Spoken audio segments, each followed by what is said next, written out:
Hello, welcome back to my channel Law Simplified by me.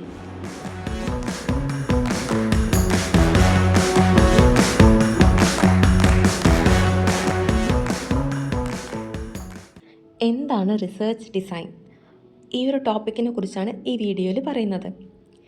Imagine you want to build a house. Before construction starts, the architect prepares a detailed plan showing how many rooms are needed, where the doors and windows will be, what materials will be used, how much money and time will be required. Without this plan, construction may fail. ഒരു architect എന്താണോ ചെയ്യുന്നത് അതാണ് ഈ റിസർച്ചിൽ contribute ചെയ്യുന്ന കാര്യം. Architect ഒരു construction നടക്കുന്നതിന് മുമ്പ് തന്നെ ഒരു പ്ലാൻ ഉണ്ടാക്കും. അതിൽ എത്ര റൂം ഉണ്ടാവും, എത്ര ഡോറുണ്ട്, എത്ര വിൻഡോസ് ഉണ്ട്, ഏത് മെറ്റീരിയൽ യൂസ് ചെയ്യണം, എത്ര സമയം എടുക്കും ഈ ഒരു കൺസ്ട്രക്ഷൻ കംപ്ലീറ്റ് ആക്കാൻ, എത്ര മണി അതിന് ആവശ്യമാണ്, ഇതൊക്കെ ആർക്കിടെക്റ്റ് മുൻപേ കൂട്ടി പ്ലാൻ ചെയ്തിട്ടുണ്ടാവും. ഇതുപോലെ തന്നെയാണ് റിസർച്ച് ഡിസൈനും. Research design is the blueprint or plan of research study. Research സ്റ്റഡിയുടെ ഒരു ബ്ലൂ പ്രിൻറ്റ് അല്ലെങ്കിൽ പ്ലാൻ ആണ് ഈ റിസർച്ച് ഡിസൈൻ എന്ന് പറയുന്നത്. It tells the researcher what to do, how to do it, when to do it, where to do it and how the data will be analysed. Research design റിസർച്ചർക്ക് ഒരു idea കൊടുക്കുകയാണ് എന്താണ് ചെയ്യേണ്ടത്, റിസർച്ചിൽ എങ്ങനെയാണത് ചെയ്യേണ്ടത്, എപ്പോഴാണത് ചെയ്യേണ്ടത്, എവിടെയാണത് ചെയ്യേണ്ടത്, ഏതൊക്കെ ഡാറ്റ അനലൈസ് ചെയ്യണം. ഈ ഒരു കോൺസെപ്റ്റ് റിസർച്ച് ഡിസൈൻ റിസർച്ചർക്ക് കൊടുക്കും. Preparation of conditions for the collection and analysis of data in such a manner which aims at combining relevance to the research purpose with economy in procedure. Preparation of conditions for the collection and analysis of data in such a manner which aims at combining relevance to the research purpose with economy in procedure. എങ്ങനെ data collect ചെയ്യണം, എങ്ങനെ അത് analyse ചെയ്യണം എന്നുള്ളൊരു manor ഈ ഒരു research ഡിസൈനിലൂടെ മനസ്സിലാക്കാൻ പറ്റും. It prepares conditions which aims at combining relevance to the research purpose with economy in procedure. Research design conceptual structure within which research is conducted. According to Miller, research design is the planned sequence of the entire process involved in conducting a research study. Miller എന്നൊരാൾ പറഞ്ഞത് research design എന്ന് പറയുന്നത് ഒരു പ്ലാനാണ്. ഈ research സ്റ്റഡിയുടെ ഒരു entire process എങ്ങനെയാണ് നടക്കുക, എങ്ങനെ നടത്തണം എന്നുള്ളൊരു പ്ലാനാണ് ഈ റിസർച്ച് ഡിസൈൻ എന്നാണ് മില്ലർ പറയുന്നത്. Research design is the planned sequence of the entire process involved in conducting A research study. So research design is A blue print of research. Meaning of research design is the logical and systematic planning of research. It is the arrangement of conditions for collection of data, analysis of data, interpretation of data. Research design എന്ന് പറയുന്നത് ഒരു ലോജിക്കലും സിസ്റ്റമാറ്റിക്കലും ആയിട്ടുള്ളൊരു planning ആണ്. എന്തിനു വേണ്ടിയിട്ട്? ഒരു research എങ്ങനെ conduct ചെയ്യണമെന്നറിയാൻ വേണ്ടിയിട്ട്. പിന്നെ അത് കുറച്ച് കണ്ടീഷൻസ് അറേഞ്ച്മെൻ്റ് ആണ്. എങ്ങനെ ഡാറ്റ കളക്ട് ചെയ്യണം, എങ്ങനെ ഒരു ഡാറ്റ അനാലിസിസ് ചെയ്യണം, എങ്ങനെ ആ ഡാറ്റ ഇൻ്റർപ്രറ്റ് ചെയ്യണം, ഇതൊക്കെ റിസർച്ച് ഡിസൈൻ ത്രൂ മനസ്സിലാക്കാൻ പറ്റും. In a way that achieves the research objectives with minimum time, cost and effort. ഇങ്ങനെ ഒരു റിസർച്ച് ഡിസൈൻ കിട്ടുന്നതിലൂടെ അതിൻ്റെ റിസർച്ച് ഒബ്ജക്റ്റീവ്സ് മനസ്സിലാക്കാനും അതിൽ നിന്ന് റിസർച്ചിൻ്റെ ടൈമും കോസ്റ്റും എഫേർട്ടും ഒക്കെ സേവ് ചെയ്യാനും പറ്റും. അത് ഒരു മിനിമം വരെ കുറയ്ക്കാനും പറ്റും. Research design is the overall plan of that guides the entire process of research. Next is major questions answered by research design.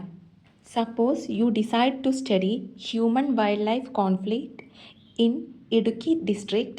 Immediately several questions arise. What exactly will you study? Which will you select? How many people will be interviewed? What method will you use? What information should be collected? How will you analyze the data?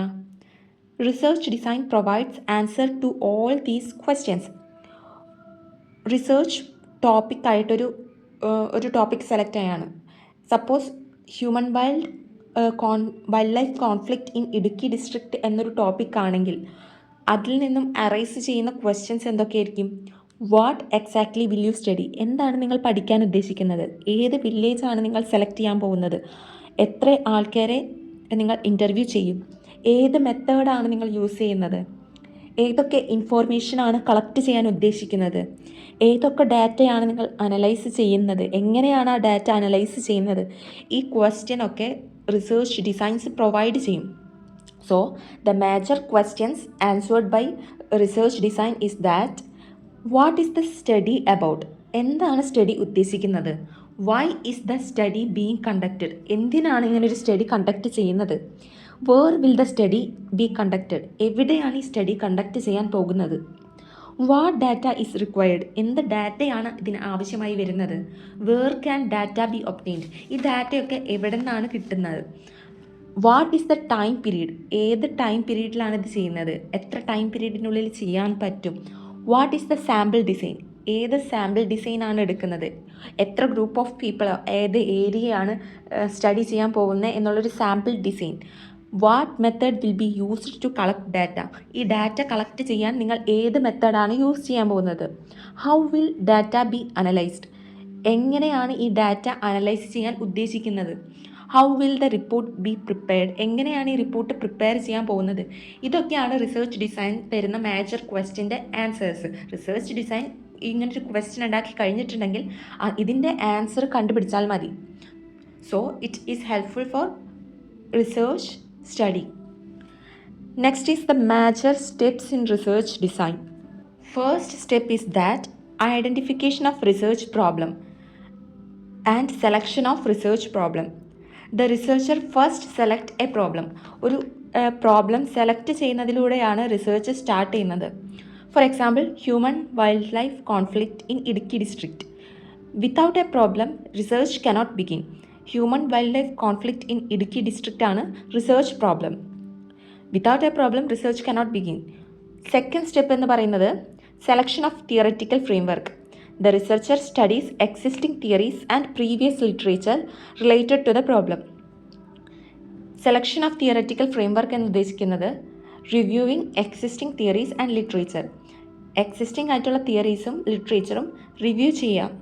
ഇപ്പോൾ human wildlife conflict in Idukki district ആണെങ്കിൽ wildlife protection act, human rights theory, previous studies on wildlife conflict, ഇതൊക്കെ ആയിരിക്കും theoretical framework select ചെയ്യുന്നത്. This helps understand what is already known. എന്താണ് മുൻപേ അറിയുന്ന കാര്യങ്ങൾ, അതൊക്കെ റിവ്യൂ ചെയ്യലാണ് ഈ സെക്കൻഡ് സ്റ്റെപ്പായ സെലക്ഷൻ ഓഫ് തിയററ്റിക്കൽ ഫ്രെയിംവർക്ക് ഉദ്ദേശിക്കുന്നത്. മൂന്നാമത്തെ സ്റ്റെപ്പ് എന്ന് പറയുന്നത് formulation of objectives and hypothesis. The researcher decides objectives, that is what does the study intend to achieve. For example, to examine the causes of wildlife conflict, to evaluate compensation mechanism. ഇതിൻ്റെ objective എന്ന് പറയുന്നത് ഈ human wildlife conflict എന്ന research ടോപ്പിക്കിൻ്റെ objective എന്ന് പറയുന്നത് what does the study intend to achieve? എന്താണ് ഈ സ്റ്റഡി അച്ചീവ് ചെയ്യാൻ ഉദ്ദേശിക്കുന്നത്? For example, to examine the causes of wildlife conflict. ഈ വൈൽഡ് ലൈഫ് കോൺഫ്ലിക്റ്റിൻ്റെ കോസസ് എക്സാമിൻ ചെയ്യാൻ. അതുപോലെ ടു ഇവാലുവേറ്റ് കോമ്പൻസേഷൻ മെക്കാനിസം. ഇങ്ങനെ വൈൽഡ് ലൈഫ് കോൺഫ്ലിക്റ്റ് ഉണ്ടാകുമ്പോൾ കോമ്പൻസേഷൻ മെക്കാനിസം എങ്ങനെയാണെന്ന് ഇവാലുവേറ്റ് ചെയ്യുക. ഇതൊക്കെയാണ് ആ ഒരു ടോപ്പിക്കിൻ്റെ ഒബ്ജക്റ്റീവായിട്ട് വരുന്നത്. ഇനി അതിൻ്റെ ഹൈപ്പോത്തസിസ് ഫോർമുലേറ്റ് ചെയ്യാനും ഒബ്ജക്റ്റീവ്സ് ഫോർമുലേറ്റ് ചെയ്യാനാണ് തേർഡ് സ്റ്റെപ്പ് പറയുന്നത്. അതിൽ ഹൈപ്പോത്തസിസ് എന്ന് പറയുന്നത് എ ടെനേറ്റീവ് അസംഷൻ, ഒരു അസംഷൻ ആണ് ഈ ഹൈപ്പോത്തസിസ് എന്ന് ഉദ്ദേശിക്കുന്നത്. For example, delay in compensation increases the hardship of affected farmers. Human wildlife conflict in Idukki district എന്ന ടോപ്പിക്കിൽ ഹൈപ്പോത്തസിസ് ആയിട്ട് വെച്ചിരിക്കുന്നത് ഡിലേ ഇൻ കോമ്പൻസേഷനിൽ ഡിലേ വരുമ്പോൾ അത് ഫാർമേഴ്സിനെ വളരെയധികം എഫക്റ്റ് ചെയ്യുന്നു. അത് അവരുടെ ഹാർഡ്ഷിപ്പ് ഇൻക്രീസ് ചെയ്യുന്നു. ഇതാണ് അതിലെ ഹൈപ്പോത്തസിസ്, എ ടെനേറ്റീവ് അസംഷൻ. അതാണ് തേർഡ് സ്റ്റെപ്പായ ഫോർമുലേഷൻ ഓഫ് ഒബ്ജക്റ്റീവ്സ് ആൻഡ് ഹൈപ്പോത്തസിസിൽ പറയുന്നത്. നാലാമത്തെ step designing the inquiry. The researcher decides the method of investigation. Choosing the research method is the fourth step, designing the inquiry. Choosing the research method, ഏത് research method use ചെയ്യും. For example survey, interview, observation, questionnaire. ഈ പറയുന്ന മെത്തേഡൊക്കെ investigation വേണ്ടിയിട്ട്, ആ ഒരു research study നടത്താൻ വേണ്ടി ഉള്ള ഇൻവെസ്റ്റിഗേഷനായിട്ട് ഡിസൈനിങ് ദ ഇൻക്വയറി മനസ്സിലാക്കി വെക്കാം. ഇതിലേതെങ്കിലും ഒരു സർവേയോ ഇൻ്റർവ്യൂവോ ഒബ്സർവേഷനോ ക്വസ്റ്റ്യനെയറോ ഇതാണ് ഫോളോ ചെയ്യാം എന്നുള്ളത് റിസർച്ച് ഡിസൈനിൽ 4th സ്റ്റെപ്പായിട്ട് ഇൻക്ലൂഡ് ചെയ്തു. Designing the inquiry. റിസർച്ച് നടത്തുമ്പോൾ സർവേയോ ഇൻ്റർവ്യൂവോ ഒബ്സർവേഷനോ ക്വസ്റ്റ്യനെയറോ സെലക്ട് ചെയ്യാം. അത് ഫോളോ ചെയ്തുകൊണ്ട് റിസർച്ച് സ്റ്റഡി നടത്താം. ഇനി 5ാമത്തെ step defining variables. Variables are factors that can change ചെയ്തുകൊണ്ടിരിക്കുന്നതാണ് ഈ വാരിയബിൾസ് എന്ന് ഉദ്ദേശിക്കുന്നത്. ഇൻകം, ഏജ്, ഇതൊക്കെ മാറിക്കൊണ്ടിരിക്കും. ഫോർ എക്സാമ്പിൾ ഇൻഡിപെൻഡൻറ്റ് വാരിയബിൾ ഉണ്ട്, ഡിപ്പെൻഡൻറ്റ് വാരിയബിൾ ഉണ്ട്. ഇൻഡിപെൻഡൻറ്റ് വാരിയബിൾ എന്ന് പറയുന്നത് ഈ ഡിലേ ഇൻ കോമ്പൻസേഷനാണ്. ഡിപ്പെൻഡൻറ്റ് വാരിയബിൾ എന്ന് പറയുന്നത് ഫാർമർ സാറ്റിസ്ഫാക്ഷനാണ്. ഇത് human wildlife conflict in Idukki district എന്ന ടോപ്പിക്കിലെ കാര്യമാണ് പറയുന്നത്. അതിലെ ഇൻഡിപെൻഡൻറ്റ് വാരിയബിൾ എന്ന് പറയുന്നത് ഡിലേ ഇൻ കോമ്പൻസേഷനും ഡിപ്പെൻഡൻറ്റ് വാരിയബിൾ എന്ന് പറയുന്നത് ഫാർമർ സാറ്റിസ്ഫാക്ഷനാണ്. ഡിലേ ഇൻ കോമ്പൻസേഷൻ കോസും ഡിപ്പെൻഡൻറ്റ് വാരിയബിൾ ഇഫക്റ്റുമാണ്. ഇതാണ് 5th സ്റ്റെപ്പായി ഡിഫൈനിങ് വാരിയബിൾസ് പറയുന്നത്. ഇനി 6th step sampling. The researcher cannot study every person. എല്ലാ ജനങ്ങളെയും പഠിക്കാൻ പറ്റില്ല. റിസർച്ചർക്ക് എല്ലാ ജനങ്ങളെയും പഠിക്കാൻ പറ്റില്ല. Therefore a sample is selected. ആർക്കൊക്കെയാണോ പ്രശ്നമുള്ളത് അതിലൊരു 100 പേരെ സെലക്ട് ചെയ്യും, അല്ലെങ്കിൽ ഒരു സാമ്പിൾ സൈസ് സെലക്ട് ചെയ്തിട്ട് അവരെയാണ് പഠിക്കുക. For example 100 affected farmers from Idukki is selected to study the research. ഇതാണ് 6ാമത്തെ സ്റ്റെപ്പായ സാമ്പിളിംഗ് പ്രൊസീജിയറിൽ പറയുന്നത്. Selecting respondents or units. ഒരു പെർട്ടിക്കുലർ ഗ്രൂപ്പിനെ സെലക്ട് ചെയ്യുകയാണ്, എഫക്റ്റഡ് ആയിട്ടുള്ള പെർട്ടിക്കുലർ ഗ്രൂപ്പിനെ സെലക്ട് ചെയ്യുകയാണ്. എന്നിട്ട് അവരുടെയിലാണ് സ്റ്റഡി നടത്തുന്നത്. അല്ലാതെ എല്ലാ ജനങ്ങളെയും റിസർച്ചർക്ക് പഠിക്കാൻ പറ്റില്ല.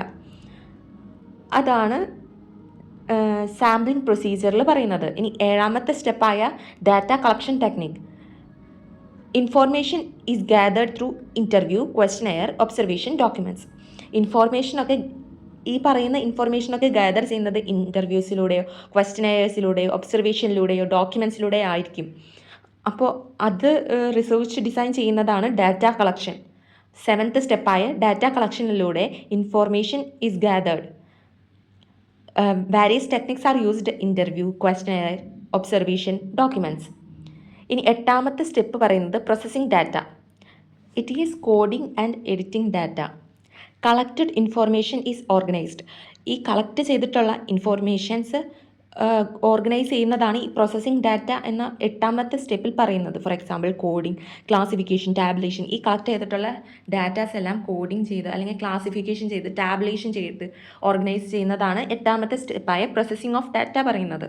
9ാമത്തെ സ്റ്റെപ്പ് പറയുന്നത് analysis of data. Applying statistical method, the researcher examines the data and interprets findings. ആ കിട്ടിയ ഡാറ്റയെ അനാലിസിസ് ചെയ്യുന്നതാണ് 9ാമത്തെ സ്റ്റെപ്പ്. ഇനി 10ാമത്തെ സ്റ്റെപ്പ്, ലാസ്റ്റ് സ്റ്റെപ്പ് എന്ന് പറയുന്നത് റിപ്പോർട്ട് റൈറ്റിംഗ് ആണ്. Presenting findings and conclusion. Finally findings are presented in the form of thesis, dissertation or report. ഈ ഒരു രീതിയിൽ കളക്ട് ചെയ്തിട്ടുള്ള ഡാറ്റാസ് എല്ലാം അനലൈസ് ചെയ്ത് ഒരു റിപ്പോർട്ട്, ഫൈൻഡിങ്സ് കണ്ടുപിടിച്ച് ഒരു കൺക്ലൂഷൻ അവിടെ സബ്മിറ്റ് ചെയ്യുകയാണ്. അത് തെസിസ് ആയിട്ടോ ഡിസർട്ടേഷനായിട്ടോ റിപ്പോർട്ടായിട്ടോ ആയിരിക്കും. ഇതിനെയാണ് റിപ്പോർട്ട് റൈറ്റിംഗ് എന്ന് പറയുന്ന 10ാമത്തെ സ്റ്റെപ്പ്. ഇനി 4 സ്റ്റേജസ് ഉണ്ട്. 4 stages of research design. The entire process can be divided into 4 stages.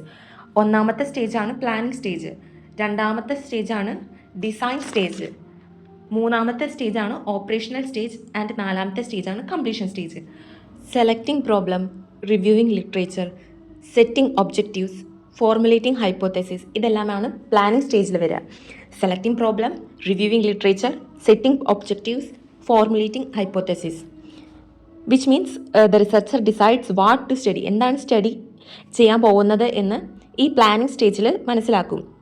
Design സ്റ്റേജാണ് 2ാമത്തത്. അതിൽ selecting methods, defining variables, sampling, data collection techniques.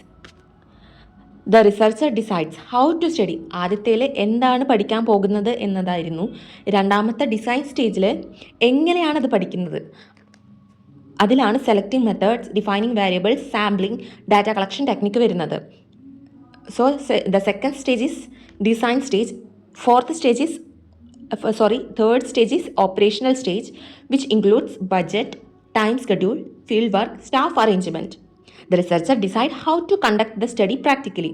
എങ്ങനെ ഒരു സ്റ്റഡി പ്രാക്ടിക്കലി കണ്ടക്ട് ചെയ്യാം എന്നുള്ളതാണ് മൂന്നാമത്തെ സ്റ്റെപ്പായ ഓപ്പറേഷണൽ സ്റ്റേജിൽ പറയുന്നത്. അതിൽ budget, time schedule, field work, staff arrangements ഇതെല്ലാം പറയുന്നുണ്ട്. നാലാമത്തെ സ്റ്റേജ് കംപ്ലീഷൻ സ്റ്റേജ്. അതിൽ data analysis, data interpretation, report writing. The researcher completes the study and presents findings. അതാണ് നാലാമത്തെ സ്റ്റേജ് പറയുന്നത്. Data analysis, interpretation, report writing. Next, components of research design. Research ഡിസൈൻസിൻ്റെ components എന്തൊക്കെയാണെന്ന് നോക്കാം. Sampling design, observational design, statistical design, operational design. ഈ റിസർച്ച് ഡിസൈൻ്റെ parts കൂടെയാണിത്. Sampling design, observational design, statistical design, operational design. Sampling design which means method of selecting respondents. It determines who will be studied, how many people will be studied. ആരെയാണ് പഠിക്കാൻ പോകുന്നത്, എത്ര ആൾക്കാരെയാണ് പഠിക്കാൻ പോകുന്നത്, ഇതെല്ലാം സാമ്പിളിംഗ് ഡിസൈനിൽ ഡിറ്റർമൈൻ ചെയ്യും. For example, 100 farmers from Chinnakanal in the Idukki district. അതൊരു സാമ്പിളിംഗ് ഡിസൈനാണ്. രണ്ടാമത്തത് observational design. Conditions under which observations are made. It determines under what conditions observation will be made. ഏത് കണ്ടീഷനിലാണ് ഈ ഒബ്സർവേഷൻ ചെയ്യേണ്ടത് എന്നതാണ് ഒബ്സർവേഷണൽ ഡിസൈനിൽ പറയുന്നത്. For example, face to face interviewing respondents face to face interview ചെയ്യുന്നതാണ് ഒബ്സർവേഷണൽ ഡിസൈൻ എന്ന് പറയുന്നത്. It determines under what condition observation will be made. ഏത് കണ്ടീഷനിലാണ് ഒബ്സർവേഷൻ ചെയ്യേണ്ടത് എന്ന് ഒബ്സർവേഷൻ ഡിസൈനിൽ പറയും. ആദ്യത്തേത് സാമ്പിളിംഗ് ഡിസൈൻ, രണ്ടാമത്തേത് ഒബ്സർവേഷണൽ ഡിസൈൻ. സാമ്പിളിംഗ് ഡിസൈനിൽ എത്ര റെസ്പോണ്ടൻസിനെ, മെത്തേഡ് ഓഫ് സെലക്ടിങ് റെസ്പോണ്ടൻസ്. രണ്ടാമത്തേത് ഒബ്സർവേഷണൽ ഡിസൈൻ, അതിൽ conditions under which observation are made, ഏത് കണ്ടീഷൻസിൽ ഒബ്സർവേഷൻ ചെയ്യണം എന്നുള്ളതാണ് രണ്ടാമത്തേത്. മൂന്നാമത്തേത് statistical design. It determines how much data is required, what statistical techniques will be used.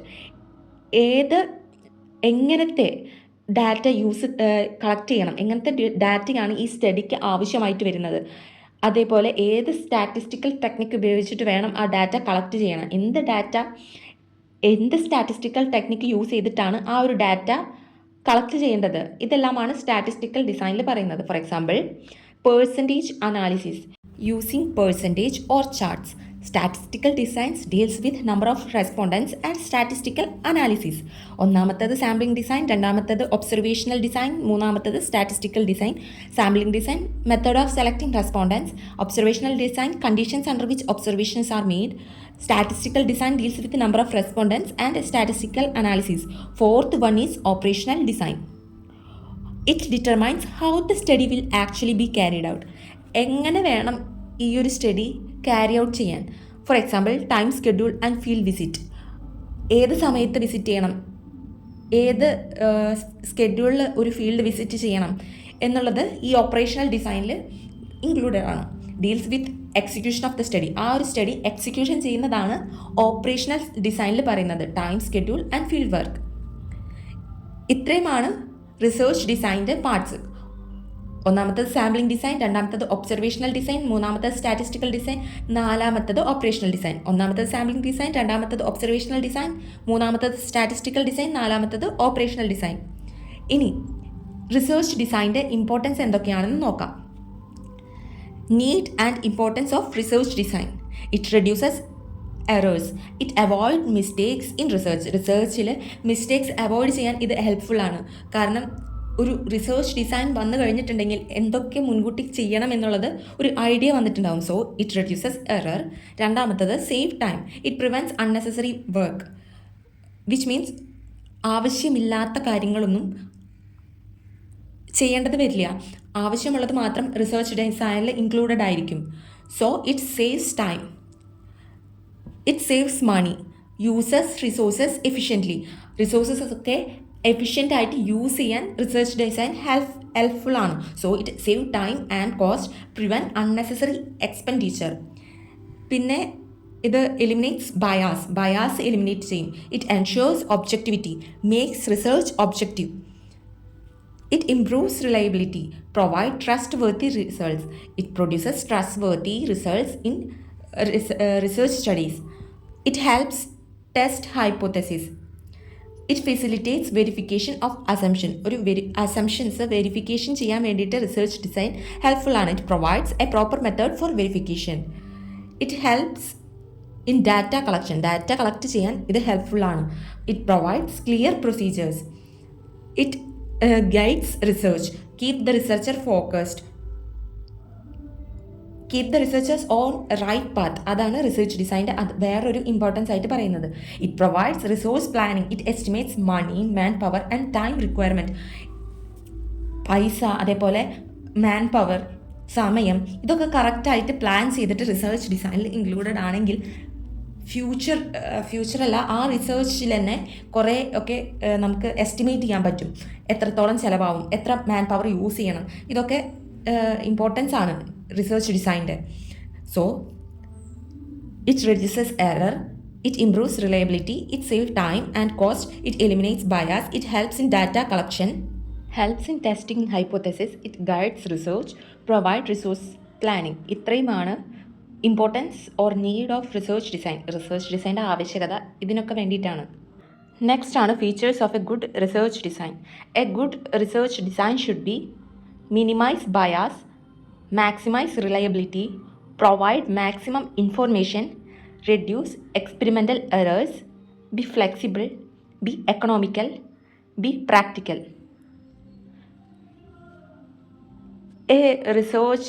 A good research design is produce dependable research. It is reliable, so it produce dependable research. It is objective, free from personal bias.